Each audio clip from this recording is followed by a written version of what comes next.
Namaskar everyone. After Shri Vishnu Shankar Jain's talk, this is going to be a letdown. I have to tell you that. There's no way we can match the passion and the subject. But we are going to come close. We'll not have an Arnab style debate out here. We need 10 more people on the stage, but we'll try. So, I have written a book on the Mahabharata. Nandini ji has written a book on Rani Durgavati. I want to ask you, so my entire knowledge of Rani Durgavati is from what I read as a child in an Amar Chitra Katha. And thanks to our glorious education system, and I'm admitting this for the first time ever, my sympathies were partly with the great Mughal Emperor Akbar. It was much later that once you escape the Indian education system, your thinking faculties can truly start to blossom. I asked myself some questions. Here is a woman ruler. She marries a tribal king. She becomes the queen. She leads her army into battle. She goes mano a mano against the emperor of India at that time. So if you go by the prevailing Vogue encyclopedia and the checklist, she ticks all the boxes. Yet we don't know anything about Rani Durgavati. In fact, one would have thought that after we attained geographical independence, mental decolonization would have happened. We would have learned to embrace our own history, our own stories. That didn't happen. So when Nandini ji's book Rani Durgavati came out, it was such a pleasant surprise. And I've been meaning to ask her some questions about it. Specifically, why was Rani Durgavati's role so diminished in our historical accounts? And when did this start to happen? Because I'm not talking about 100, 200, 300 years back. I'm talking about basically living present memory, which goes back, depending on how old you are, it goes back 1 or 2 generations, which is 50 to 60 years back. So Nandini ji. Thank you so much, Abhinav. Rani Durgavati's story is a story of memories. The story of why she was forgotten and why she is still remembered. If that sounds like a conundrum, it is. Because if we look at the primary sources about Rani Durgavati, you will see that her contemporary chroniclers, people who were there when she was alive, remember her with a great deal of grudging respect, if not reverence. People like Abul Fazl, who was the Mughal chronicler. We are talking about 16th century India. Emperor Akbar the Great, and we'll talk a little bit about that, the great bit. Emperor Akbar is in power, and his court hagiographer is Abul Fazl.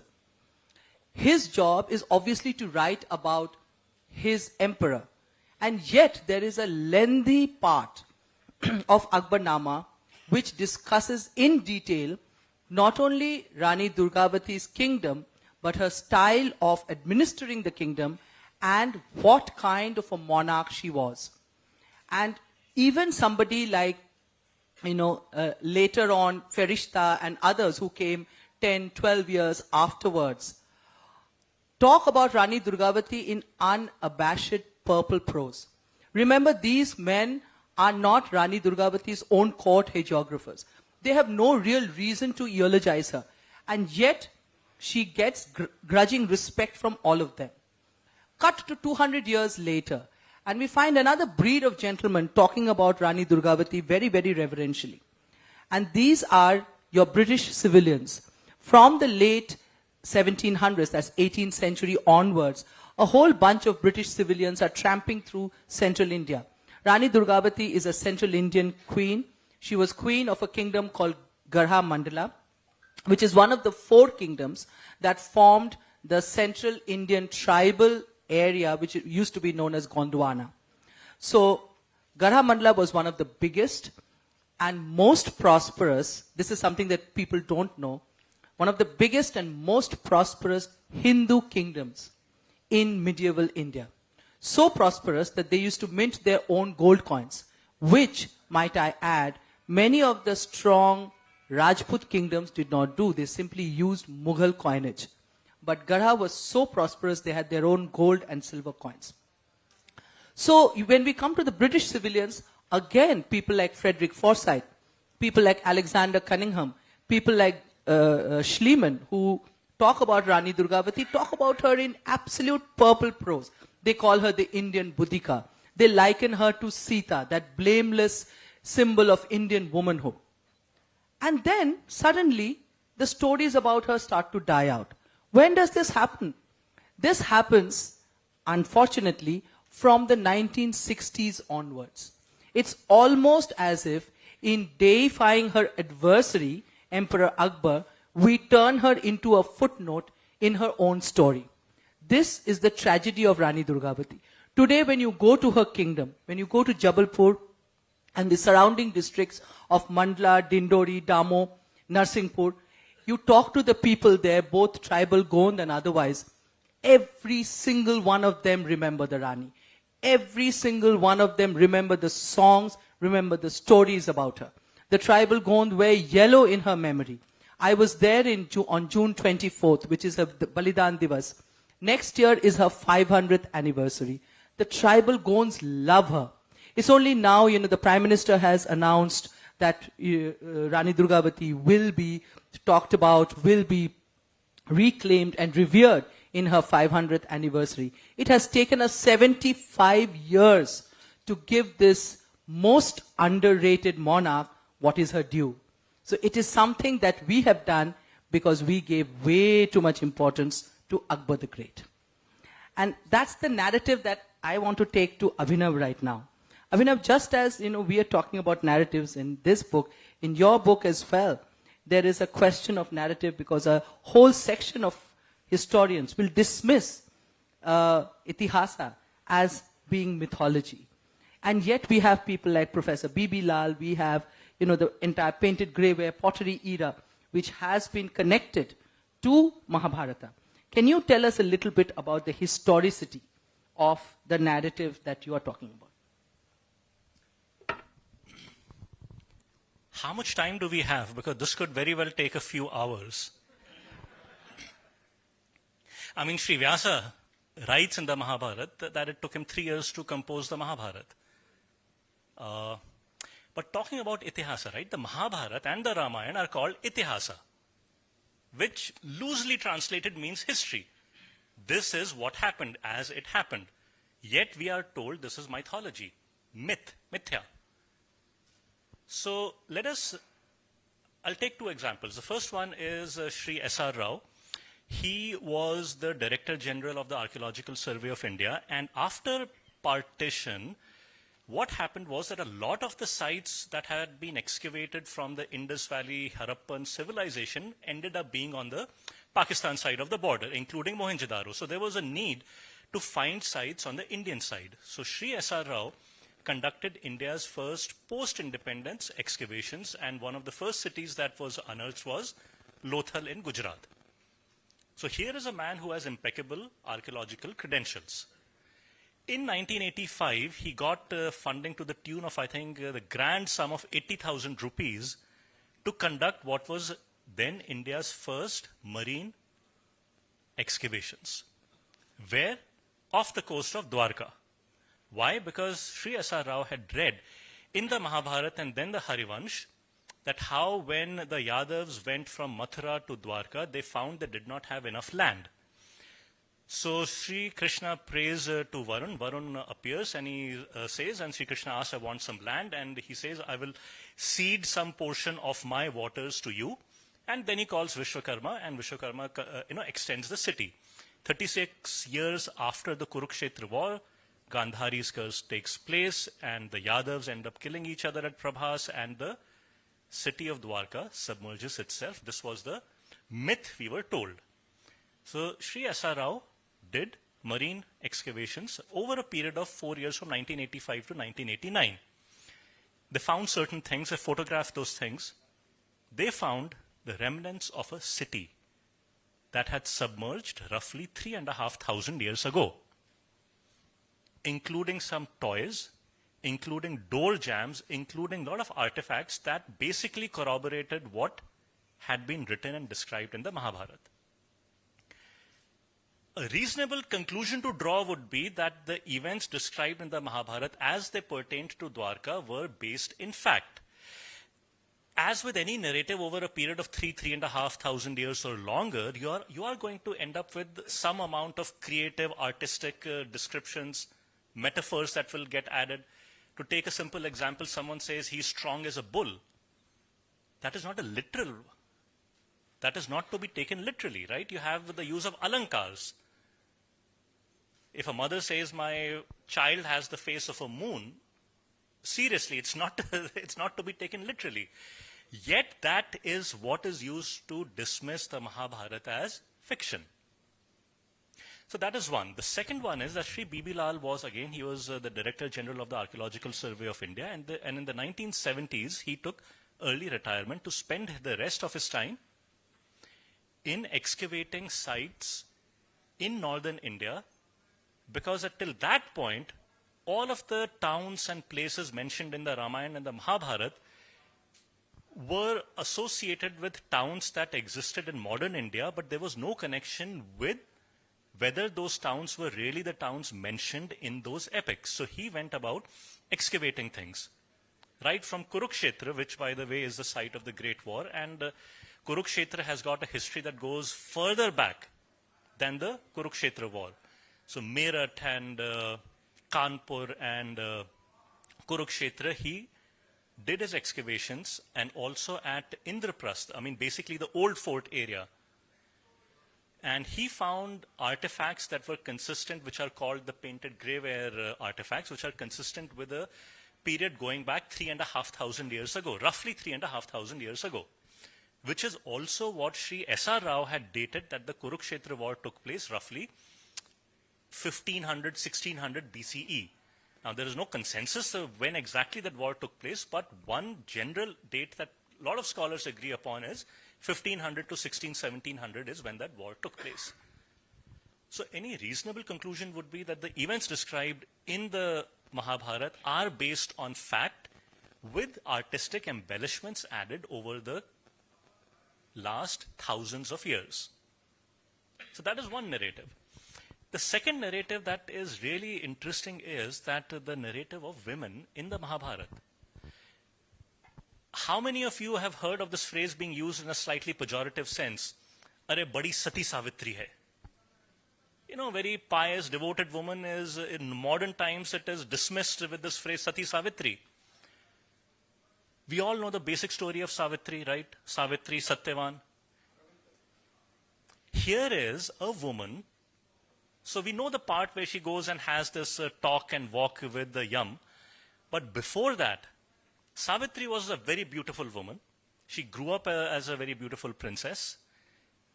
Mahabharata tells us she was so beautiful that no prince of the land could muster up the courage to go and ask her father for her hand in marriage. So what does the father do? He says, go find a groom for yourself, and whoever you find, I will marry you to him. She goes out with a retinue, and she comes back at a point where her father Ashwapati is in discussions with the sage Narad, and she says, I have found the man I want to marry, and his name is Satyavan. And Narad says, not a good choice. And Ashwapati is like, why? Is he not handsome? Is he not truthful? Is he not generous? Is he not brave? And he says, no, he is brave and generous like Shibi and everything. He has just got one fault. He is destined to die 1 year from now. Ashwapati says, no, my daughter, please, you can't marry him. Satyavati says, no, I have selected him as my groom. I am going to marry him. Ashwapati agrees to his daughter and marries the two.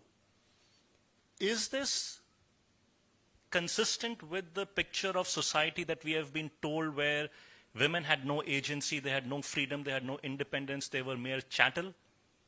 I don't think so. And then she doesn't stay as a helpless woman for that 1 year. When that 1 year period is over, she accompanies Satyavan to the forest. Inevitable happens. Satyavan falls down dead. Not Yamdut, but Yamraj comes, takes his soul, and starts to walk, and she walks with him. Now, here is a person who is literally walking with the god of death. How many of us would be able to summon up that courage? Yet she walks with him. He gives her boon after boon. Every boon that he gives her, 5 boons, 4 boons he tells her you can ask for anything except your husband's life back. 5th time when he gives her a boon, he says, no conditions, and she literally gets her husband's life back from the god of death. I don't know if that is not the definition of a strong woman, then who is? Shakuntala. The Shakuntala of Kalidasa is very different from the Shakuntala of Vyasa. So not only does she agree when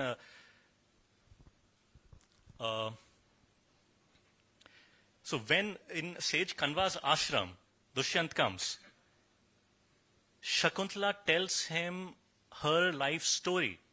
She doesn't shy away that, no, I am Kanva's daughter, but I am not from him. I am from Menka and Vishwamitra. And when he says, I want to marry you, she agrees. She doesn't say that, no, I'll have to wait for my father. So there is also an example of a woman exercising her right. And according to the Gandharva rites, they are married. Now here is where the story diverges. In Kalidasa's Mahabharata, she loses, Vishwamitra curses her, she loses her memory, and it says that ring is what will cause Dushyant to re-remember you. Vyasa's Mahabharata doesn't say anything like that. Sarvadaman, which is Bharat's name at the time of birth, he becomes, I think, 6 years of age. Dushyant hasn't come back for her.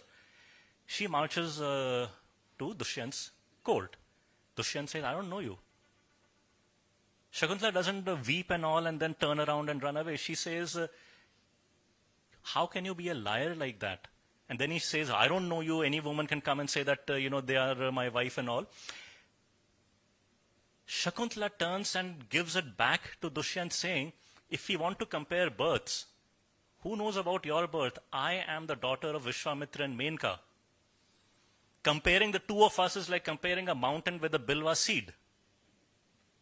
If that is not a woman of agency, courage, independence, I don't know what is. And yet we have been told that bechari, bebas, lachar, asahai, and we have been taught to believe that. So one of the purposes in writing this book was basically twofold. The first one was stick with the Vyasa Mahabharata. If anyone has one of the areas where a lot of people have questions or they fly into a rage, is if someone says that Karn was a coward. They don't like to hear that. So I've said, okay, here is where Karn runs away from battle. Once and twice he runs away from battle, and here are the references. You can consult the Vyasa Mahabharata.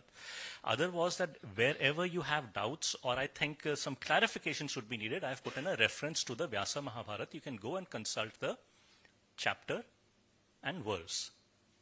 But write it in a style that the modern reader would like to read. So that was my effort at fighting narratives. So thank you, Abhinav. That was really interesting. In fact, I would like to liken Rani Durgavati a little bit with some of these amazing women from the Mahabharata.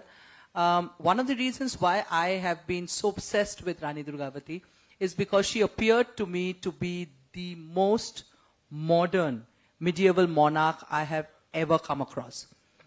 She marries, she's a Chandel princess. She's from impeccable Rajput lineage. She marries a tribal Gond prince against her father's wishes. Runs away, marries him, is blissfully happy. He dies. There is pressure on her to commit sati. She fobs off a brother-in-law who's waiting in the wings. Her son is just about 3 or 5 years old, depending on which account you take. He's too small to become king. She wants to be regent. Her brother-in-law has the same idea, but she gets to talk to everybody in her husband's court and plays the game of real politics so effectively that the brother-in-law is forced to leave the kingdom, and as long as she's alive, he never sets foot in Garha again. She becomes the regent, and she rules the kingdom wisely and well, so well in fact, that her people 500 years later still call her not only the model monarch, but a goddess. But coming back a little bit to the narrative, I just want to compare what the lay person would know about this very, very underrated medieval monarch. If you go to Wikipedia, and I entreat you never to go to Wikipedia if you're doing your research. But if you do, you'll find that she's described in like 2-3 lines. She's a tribal Gond queen who was defeated in battle by Akbar's general Asaf Khan. Okay, there the matter ends. What they don't tell us is that in her 15 years as queen regent, Rani Durgavati faced more than 50 battles and remained unvanquished in all but the last battle. And even in the last battle, which was spread over 2 days, the first day she was victorious. The second, she was not, because her generals didn't listen to her tactical advice on warfare. They would have won if her generals listened to what she was suggesting. They didn't, and that's the reason why they lost. Remember, the tribal Gond army was no comparison to the Imperial Mughals. The Imperial Mughal army was much better trained. They had horses, they had cannons, which the Gonds did not. They just used terrain, and they used terrain so smartly and so effectively that the first day the Mughals were defeated. How do we know this? Again, I go back to primary sources. Abul Fazl himself says that at the end of the first day, more than 300 Mughal soldiers were martyred. This is his words. And remember, he will try to embellish it for his emperor. He's not going to want to make his emperor mad at him. He says this. The second day, they lose the battle because her generals don't listen to her. But what are we told? When we talk about Rani Durgavati, she is a footnote in the larger story of Emperor Akbar. And, Emperor Akbar is one of the greats. We have Indian history is full of the greats. Ashoka the Great, Akbar the Great. They're all the greats and they're all male. It's almost as if the women in Indian history did not exist. The truth is that Akbar was undoubtedly a very unusual medieval monarch. But here's the rub. He wasn't the only unusual medieval monarch. And if we look at Akbar's story, and I want to just read out a very short 2-3 lines from my book, which will tell you why I'm saying this. We tend to think of Akbar as this tolerant, very wise monarch, right? Which he was. But he became tolerant and wise 25 years after he became king. The early Akbar was neither very tolerant nor anywhere near the, benign monarch that Bollywood has popularized. He was nothing like that. He was very insecure. He was, by his own admission, a very staunch Muslim. And if we look at what he says, the reason for his expansionist policies, they are definitively based in jihad. I'm going to read out a short passage from the Fatnama-e-Chittor. The Fatnama-e-Chittor is an imperial farman announced after the siege of Chittor, which is the most brutal campaign Akbar has ever taken part in. Some 30,000 people were killed. Out of them, 27,000 were peasants. Okay? This is what Akbar says about why he attacks the Sisodias. This is dated 9th of March, 1568. This is just after he wins the siege of Chittor. We spend our precious time to the best of our ability in war, or Gaza, and jihad, and with the help of eternal God, who is the supporter of our ever-increasing empire, we are busy in subjugating localities, habitations, forts, and towns which are under the possession of the infidels. May God forsake and annihilate all of them, and thus raising the standard of Islam everywhere and removing the darkness of polytheism and violent sins by the use of the sword. We destroy the places of worship of idols in those places and other parts of India. Unquote. This is Akbar's own words. This is him talking about why he's attacking Chittor. Remember that when Akbar first came to power, he was under the control of noblemen like Bairam Khan. After the fall of Bairam Khan, he was flip-flopping between appeasing the Sunni radicals in his court and trying to keep the Rajputs in his corner. After the siege of Chittor, there was no real need to give any carrots to the Rajputs because all the Rajput clans fell in line. So we see where something very interesting happening. We see in 1564, he abolishes jizya. In 1564, he also gives 200 bighas of free land to the Madan Mohan temple in Vrindavan. And then he goes and attacks Rani Durgavati, one of the last remaining big Hindu kingdoms in India. Same year. So he keeps flip-flopping. And then when Sheikh Abdul Nabi comes into the picture, latter part of the 1560s, the jizya comes back. And it is abolished only when Sheikh Abdul Nabi makes an exit towards the end of the 1570s. So Akbar's tolerance has to be seen in perspective. Let us look at Rani Durgavati. When we say that Akbar was tolerant and that he was okay with having people from Hindu clans, Rajputs, in his army, what did Rani Durgavati do? Before the Battle of Narayanala, one of the big battles she faced was with the Miana Afghans. She destroyed them in that battle.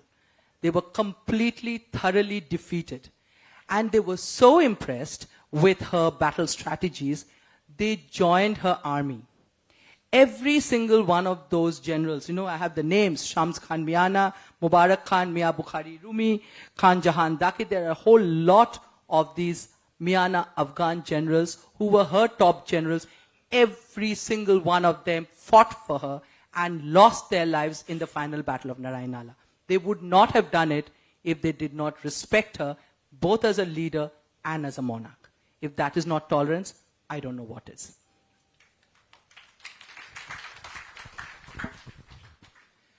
I have one question. So here is, by primary historical accounts, a woman monarch who is exemplary and brave and resourceful and can command the respect. Why is she not a role model, a feminine role model? Why indeed? So Rani Durgavati is interesting also because I like to think of myself as a feminist. And my idol is Rani Durgavati. Because if you look at her, she is a very strong woman. She is a monarch. She's running her kingdom. She's efficient. She's kind. She's benevolent. She's also a warrior. She's protecting her people. She's a perfect mother. She's a perfect wife. All of that.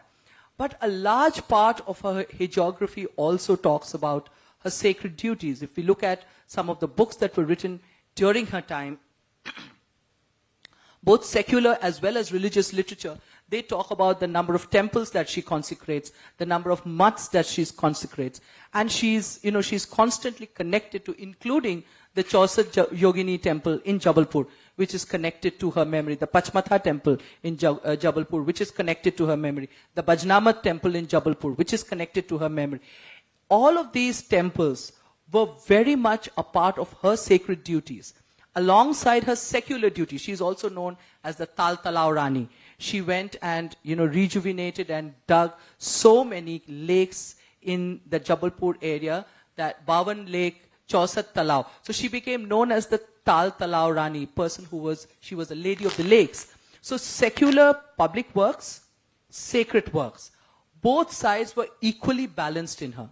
She is not somebody who tries very hard to be a man. If you look at Rani Durgavati's contemporary pictures, this is her in her non-warrior role. You can see she's very feminine. She was known for her beauty, etc. But there is another picture of her, which I couldn't get, unfortunately, because it was so expensive, in the Akbarnama, where she's wearing the poshak, she's wearing chain mail, she has the naked sword in her hand. She is completely and utterly a warrior, a medieval warrior. So the two sides, this feminism and femininity, are perfectly balanced in her. And that, I think, is not maybe woke enough for her to become an icon. So I'm probably putting words in your mouth, but you're saying according to the Western definition of feminism, a woman has to lose her femininity to become a feminine icon. Yeah, well, we are constantly being told you shouldn't wear pink, you should not be so feminine, you shouldn't be a girly girl. It's not. And again, I would go back to the women in the Mahabharata. Why don't you talk a little bit about how they exemplify the Bharatiya version of feminism, as opposed to, the one that we import lock, stock, and two smoking barrels? How many, you know the story of Kach and Devayani, right? And after Kach leaves back for the heavens, having taken the secret of Sanjeevani from Shukracharya, Devyani is heartbroken and all. And then comes Yayati. Okay. Around the same time, what happens is that Devyani and Sharmishtha get into a fight. Devyani is, by the way, Shukracharya's daughter. Sharmishtha is Vrishparv's daughter, who's the king of the Asurs. They get into a fight, and Sharmishtha pushes Devyani into a well. And Yayati comes along and he sees, this lady fallen in a well, and he pulls her out. And he leaves. Now, according to some very popular storytellers, what happens is that because Yayati had touched Devyani's hand, she had to marry him. I won't name that person. That would be to lower the dignity of this stage and to dignify that person, but this is how we are told. What does the story tell us, right? So, Devyani is pulled out and she refuses to go back to her father's place. And Shukracharya comes running and he says, "What happened, my dear daughter?" And she says, "This is what happened and I'm not going back." Shukracharya says that I am also leaving this kingdom where my daughter is not going to be respected. And Vrishparv comes and he begs forgiveness, and Devyani says, "Not you. The deed was not yours, it was your daughter's. She has to apologize and she has to become my servant. And she will come with me, go wherever I go." And she agrees. Sharmishta says, "I'm not going to jeopardize my father's kingdom for my mistake." So far, so good. Yayati again comes along, and Devyani says, "Fine, I want to marry you." Yayati says, "Not without your father's permission. I'm not going to incur a sage's wrath by, marrying without his permission." And Shukracharya gives the permission. So first of all, here's another narrative. Devyani wasn't forced into marriage because Yayati touched her hand while pulling her out of the well. Why? There is so much of, I think, drama, so much of agency already in the women in the Mahabharata. Why do we have to create fake narratives? So anyway, my coming back to the story. So the two are married, Devyani and Yayati, and the Sharmishta goes along with them. And here's where the delicious part comes in, befitting, I think, the best of the Saas Bahu serials. Shukracharya calls Yayati by the side and he says, my daughter is married to you. He says, "Ji Gurudev." And he says, Sharmishta will also accompany her. He says, "Ji Gurudev." And he says, "Don't call her to your room." Shukracharya knows how men are. But here is what happens. Devyani has a child, eventually. Sharmishta, for whom Yayati builds a nice palace outside the main palace in the gardens, she starts to think, okay, I also need to marry and have children. Where will I find a husband? Let's shorten the search. And she says, a friend's husband is like one's own husband. Literally, her own words. And she, how to say this? She basically seduces Yayati, okay. And she says that when Yayati tells her that I can't lie, she tells him it is perfectly okay to lie under 5 situations. One of them is when your riches are about to be lost, when your life is about to be lost. And one of the 5 reasons also given is when, at the time of marriage, uttering a lie is totally acceptable. The two are married and they have kids. Devyani has 2 kids. Sharmishta ends up having 3 kids, which is an inversion of the situation that happens with Pandu and Kunti and Madri. Now, here are 2 strong women. When Devyani finds out, she's again heartbroken and she confronts. Oh, by the way, Yayati doesn't confess that these are my children. So what happens is that one day, Devyani and Yayati go out into the garden, and there are Sharmishta's kids. And they come running, Papa, Papa. Yayati is tongue-tied. She figures out what's happened. Devyani and Sharmishta confront each other. This is the part that I love about the Mahabharata. When Devyani asks, "How dare you?" Sharmishta replies with a very straight face, matter-of-factly tone, "You selected Yayati as your husband, so did I."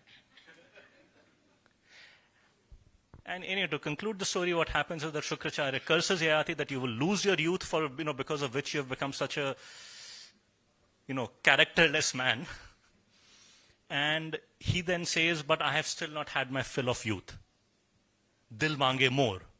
So Shukracharya says, "Fine, if you can find someone who will exchange his youth for your decrepit old age, so, you can do that." And he goes to all of his 5 sons one by one. All of them refuse except the last one, Puru, who agrees. Yayati curses all his 4 sons, including Yadu, that your children will never become king, which is why Krishna was a Yadav, descended from Yadu, but never became the king. The youngest one, Puru, becomes the king. So, actually I'll say one more, which is ego. Ego plays a big role in the Mahabharata. The bravest, biggest warrior in the Mahabharata is probably Bhishma, who gets into a fight with Parshuram over a woman that neither is interested in, by the way.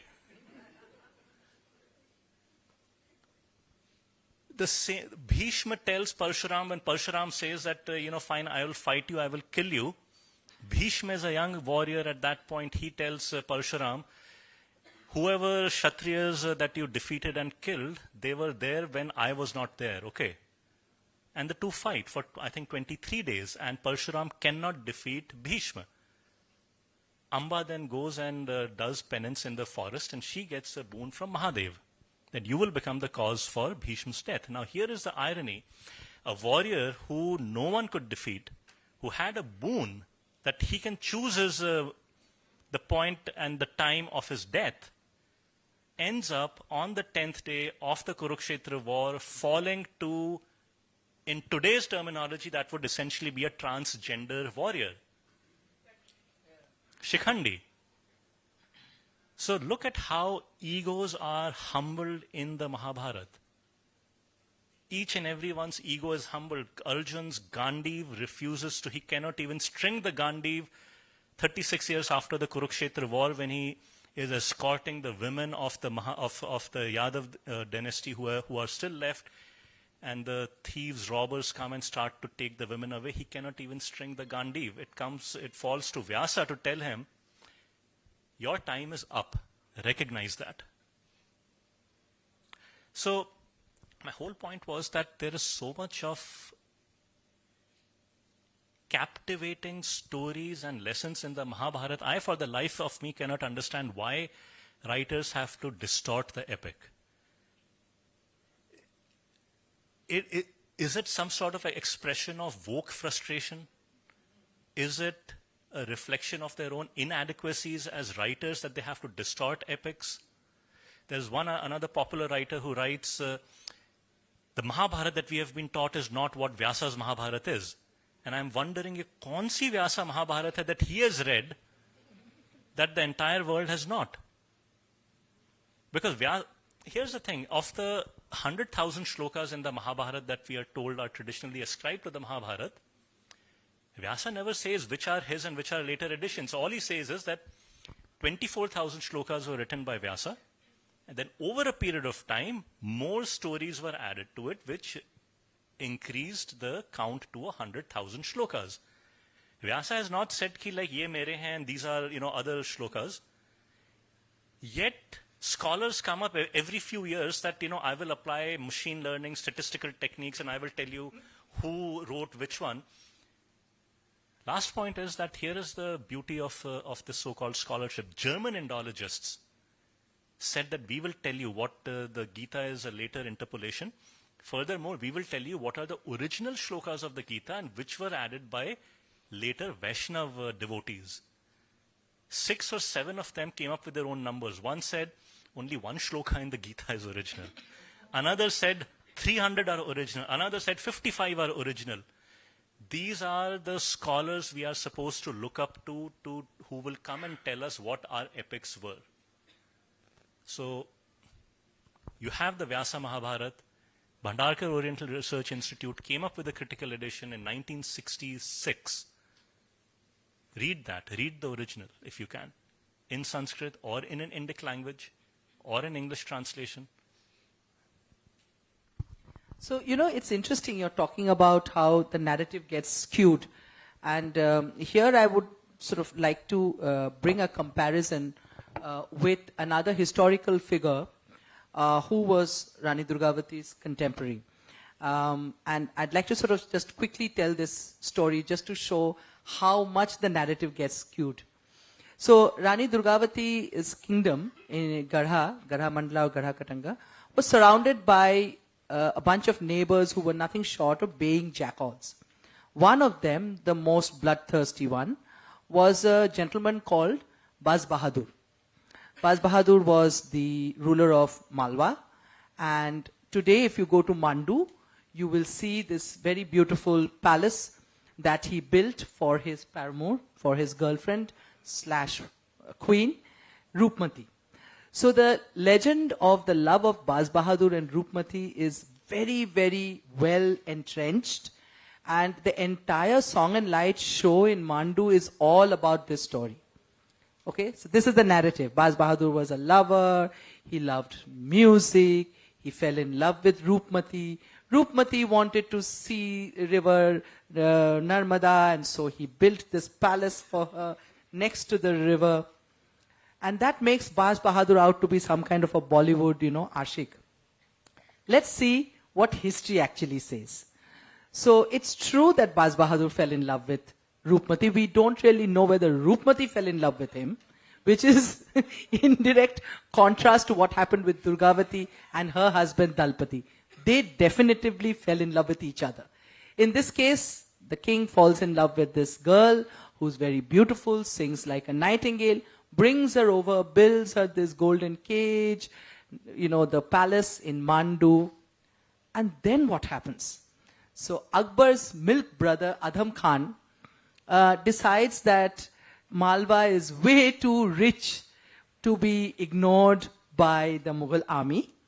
And also he finds out about Roopmati, how beautiful Roopmati is. So he says, oh, acha hai, this is a good way to get my hands on both Malwa's legendary wealth and the beautiful Roopmati. So Adham Khan attacks Malwa. Baz Bahadur, who just before that had been definitively defeated by Rani Durgavati and was so sad and so ashamed that he immersed himself in wine and song, quote unquote Ferishta, very Bollywood of him. He now gets defeated again. Clearly he was no soldier. So he is once again defeated by Adham Khan's army. What does he do to his beloved? He abandons her and runs away. Okay? Baz Bahadur. Yeah. Baz Bahadur. He abandons his wife / beloved and runs away. What happens to Roopmati then? Adham Khan enters the seraglio. Roopmati consumes poison and dies. Okay? What does Baz Bahadur do now? Interesting man, is he not? He lands up at the doorstep of Rana Uday Singh, the Sisodias, in Chittor, bringing Akbar's attention onto Chittor. Okay? Of course, Akbar had been planning to take on the Sisodias for a while. This was one more tick in the box.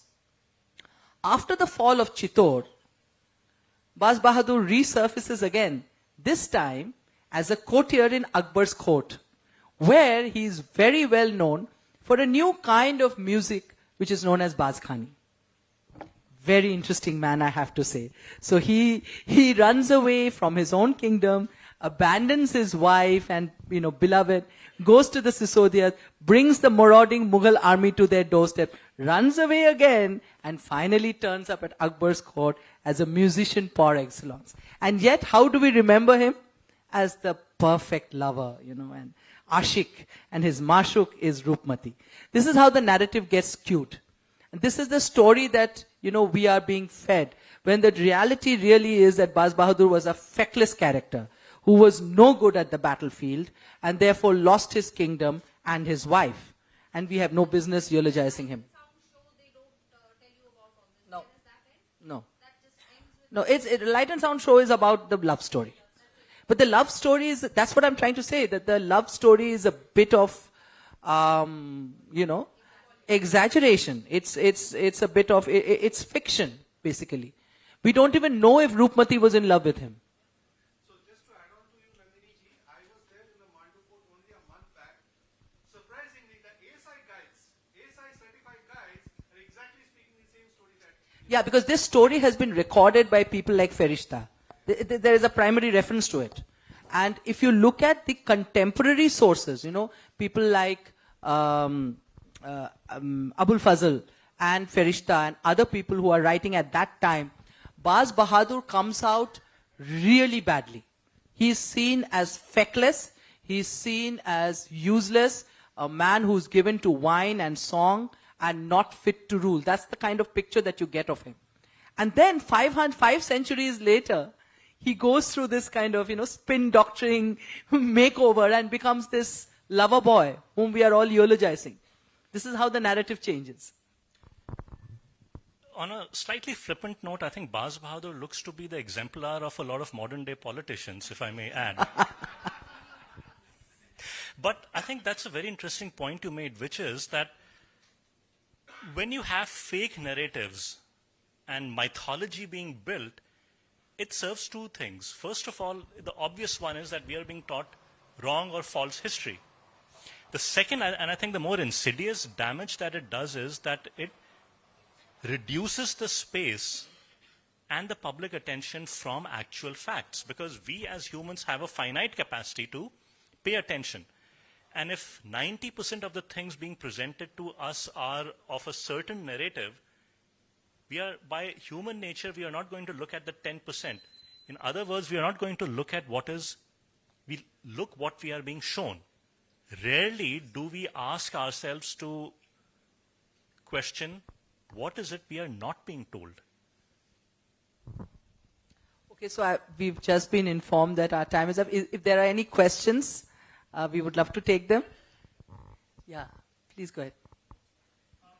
Thank you, ma'am, for clarifying that feminism isn't essentially woke and there is an Indic feminism as an Indics were the OG feminists, like we said before. We are the OG. Before this fad came.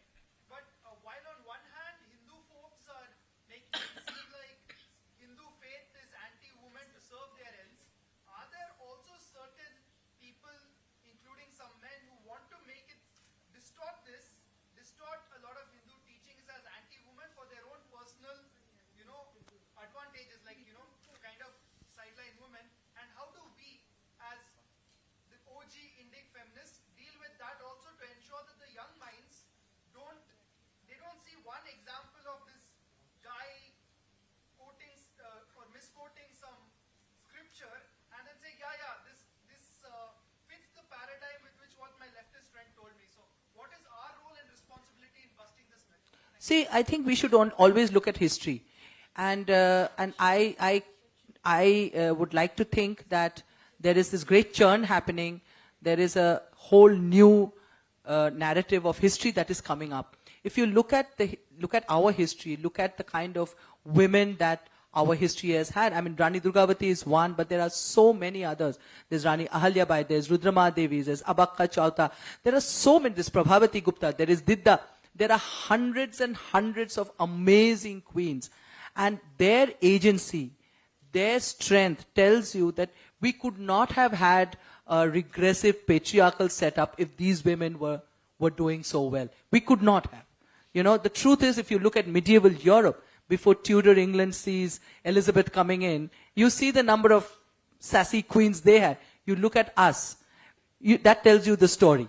If you really have a regressive social structure, you wouldn't have these women doing so well. No, I mean, I think you raised a very important point, which is that the context matters. You cannot pick out lines from the epics, from the texts in isolation. You have to look at the context, which is what any academic will also say. But unfortunately, when it comes to the other side, it becomes fashionable to take one line out of context and present it as being representative of an entire faith.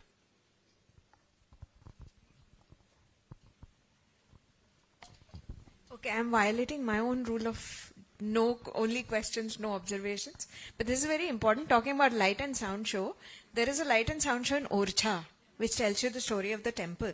But there is this absolutely fake story of one of Aurangzeb's daughters dressing up as a man and riding to Orcha to save the Ram temple from her father's wrath. And this is told in the light and sound show, okay? Aurangzeb's daughter. Yeah, and I searched high enough for references and I found a lot of material on the internet, but it all says, legend says. Kaun si legend bhai? Source kya hai? What is the contemporary source? No one says that. Somebody Nonsense. gave this. Yeah, This it's is nonsense. absolute nonsense. Yeah. This is very... But Shefali is- Shefali ji, I want to say something here. It's very interesting you're talking about Aurangzeb's daughter, because when I was researching for Rani Durgavati, I was also looking at a lot at folk tales and folk traditions of the region. And there is a very well-known secular Hindi book written in the 16th century called Chimni Charitam. In Chimni Charitam, Chimni is a Mughal princess slash Aurangzeb's daughter, and she falls in love with a Gond prince, Hirde Shah, who's a actual later Gond ruler.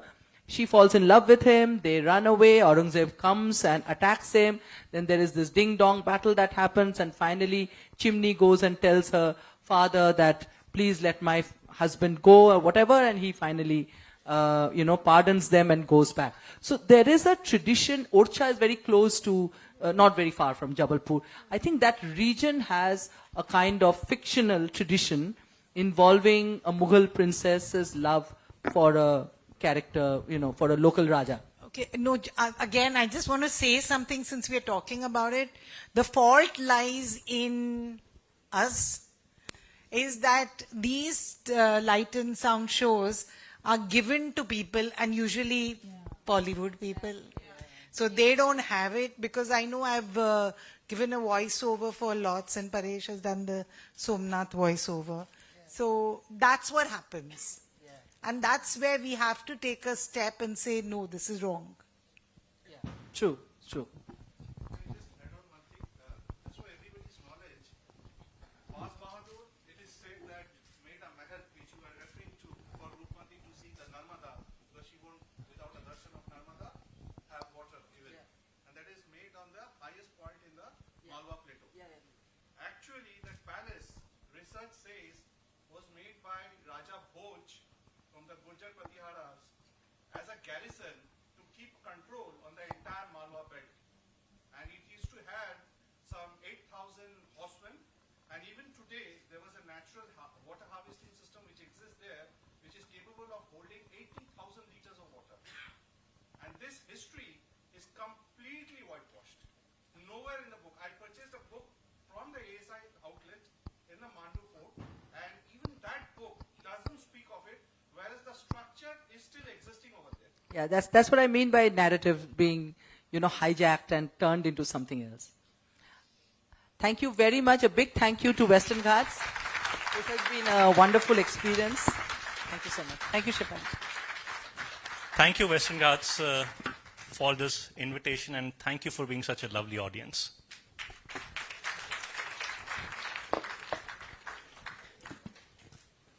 Thank you, ma'am and sir, for the enlightening and informative session. I call upon Srimati Uma Shri and Lalita Ramaswamy to come up to the stage to felicitate.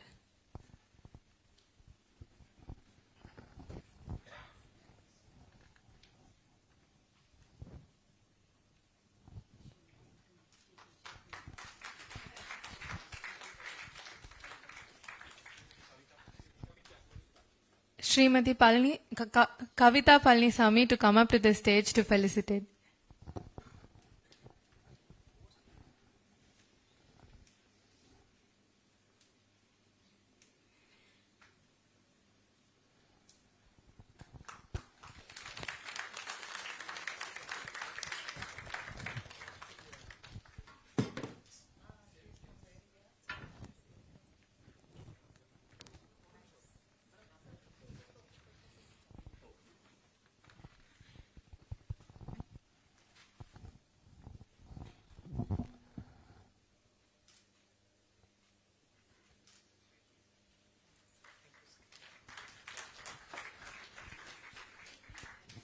Next up, I would like to call our founder himself, S. Jagannathan ji, to address the gathering.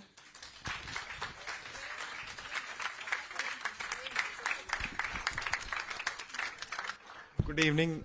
Good evening, everyone.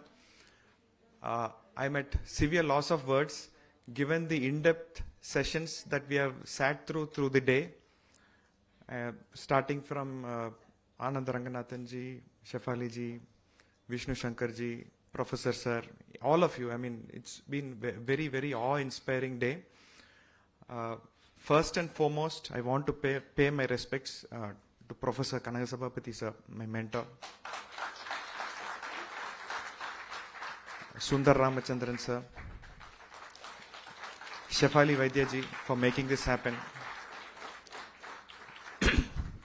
My colleague and partner Saravana Kumar ji, and my family, my wife and children, and all friends and my guests and friends from the Veranda Club. Thank you so much again for making this a very successful day one. I'm just wanting to tell a story from Ramayana which inspires us, me in particular. Lord Rama, when he was preparing to go to war to Lanka, he ordered the Vanarasena to build the bridge to go to Lanka and wage war against Ravana. And this is exactly the time when, there was thousands of force, battalion of Vanaras who were cutting and, making shape of the rocks, boulders and moving it. And they were doing a very wonderful job. A lot of hard work, obviously. And on one day, Rama noticed a squirrel which was carrying a few pebbles in its mouth and trying to put here and there. And there was this, Vanaras were mocking at the squirrel. But Rama, being the Lord himself, he noticed the humble contribution and called the squirrel and called the Vanaras and said, "Don't mock the squirrel. It is doing its duty. Look at the blocks of stones. It is being held because of the small pebbles that are being done." So most of you, I reply, squirrels of Dharma. So this is the story which inspires all of us. Thank you. And I want to show a small 5-minute video of the Veranda journey of the Veranda Club, post which there is a Bharatanatyam performance by Jayanti Ramachandra ji's children, and followed by dinner, and tomorrow again exciting lineup of programs we have. So over to the audio visual.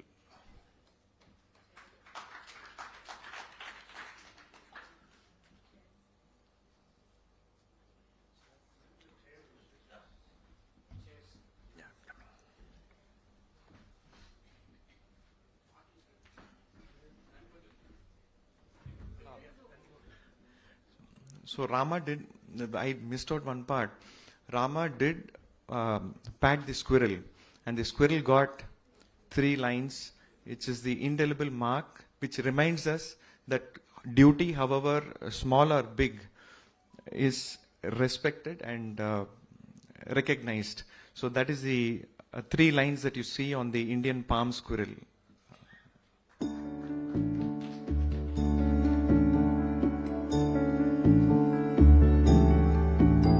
Once upon a time, in the heart of our nation, a humble gathering was born. It was the beginning of an extraordinary journey, one that we are privileged to share with you today at the second edition of the Western Ghats Lit Fest. In the peak pessimism of COVID-19, a group of people felt that there were numerous untold stories, but hardly anyone to tell them. There were a very few who made a great contribution to the narrative of civilization, setting them up an inspiration. Those individuals felt the need to tell the civilizational stories, the stories of Bharat, to a wider audience. Gathered on a portico that very day, they felt like a tight-knit tribe wanting the same thing. The tribe and the portico became synonymous with the veranda and the club. Thus, the Veranda Club was born. Initially, it started off as an online portal, magazine dedicated to sharing stories of Dharma, civilization, valor, heroes, goddesses, gods, birds, creatures, and their legendary acts that immortalize them to become legends, to inspire, to invoke, to tell stories for several millennia to come.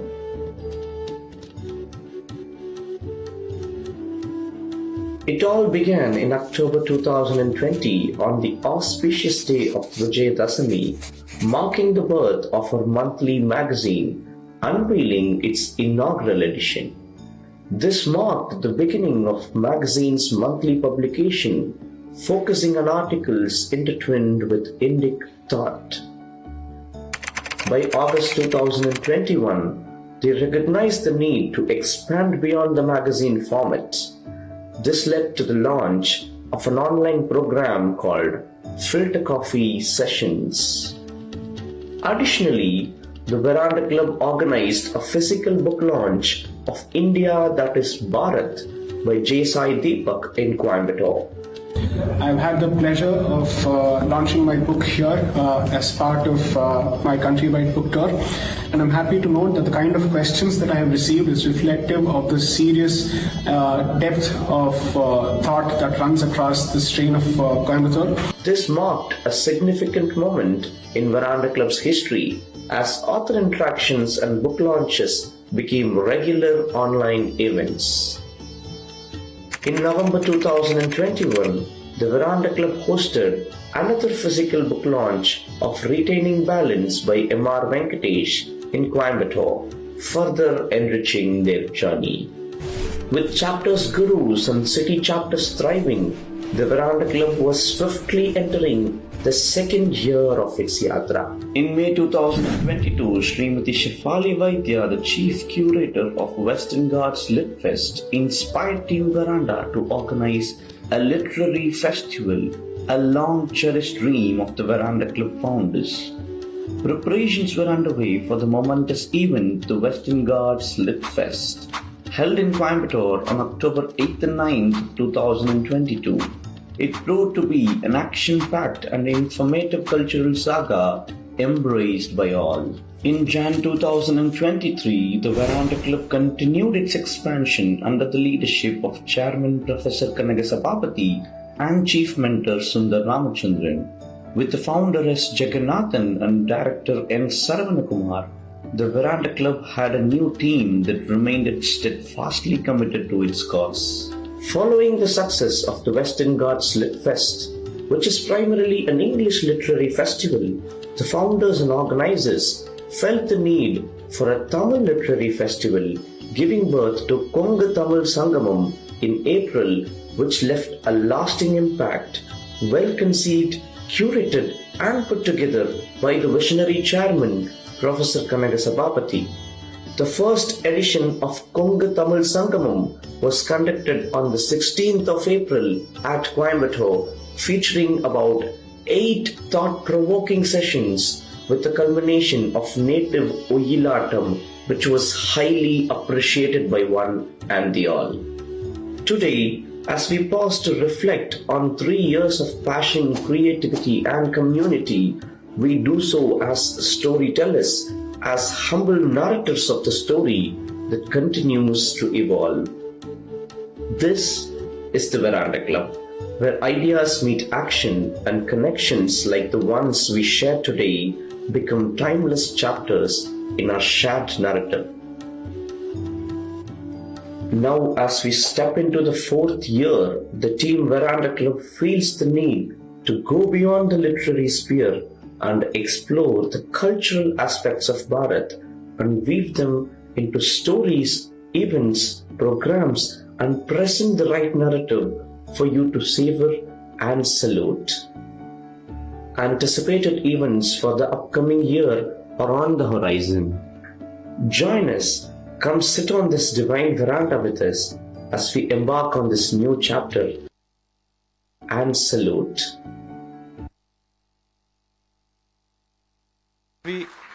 On the Vijayadashmi day, we completed 3 years of our existence. And as we step into the year 4, we have a number of ambitious projects lined up. We seek your blessings to make it a reality for the larger cause and the larger good of Dharma and our civilization. Some of it, we can give you a broad outline. We have a project Littles coming up, which is a literary festival for little school children between 6th and 11th standard. Because that is a space which needs, because we have to constructively engage with children so that, as we saw what wokeism does, cultural Marxism does, so constructively we need to take our stories and reach it to the younger generation. We also have a leadership summit program, which is the Artha Shastra, which would involve budding politicians and budding businessmen alike, not on political ideology, but on the vision of Bharat. Vision of Bharat that they have. They cannot come and talk politics, but they have to present the vision of Bharat. If it is healthcare, they have to tell the vision of healthcare, infrastructure, things like that. So a lot of things are in the pipeline, and we look forward. And of course, Kongu Tamil Sangamam and Western Ghats Lit Fest will remain our flagship events and be etched in memory and continue to do good work with the good support of Professor Sir and Shefali ji, Sundar Sir, and all of you. And a round of applause for Vignesh, who's our special correspondent, who has done this audio visual. A very dedicated guy. Yesterday was his birthday also. Thank you. And tomorrow, next we have Bharatanatyam performance by Jayanti Auntie's children, and followed by the dinner. Request you all to join. And tomorrow morning, we start at 8:45 because a series of programs are lined up, starting with Bharat Fast Forward, a panel discussion with Anandji, Shefali ji, Rohan Dua ji, and then Nanda Kumar ji through the day. And then evening, we have a solid valedictory program with Professor Sir and Dr. Anirban Ganguly coming in.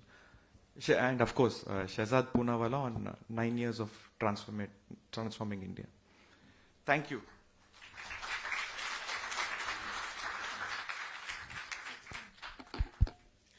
After a long time of feasting our minds, now it's time to take a step back and enter the mesmerizing world of Bharatanatyam, presented by the talented students of Guru Jayanti Ramachandran's esteemed Chandran Academy of Fine Arts. Today, we are privileged to witness a captivating dance performance that transcends boundaries and celebrates the rich cultural heritage of India.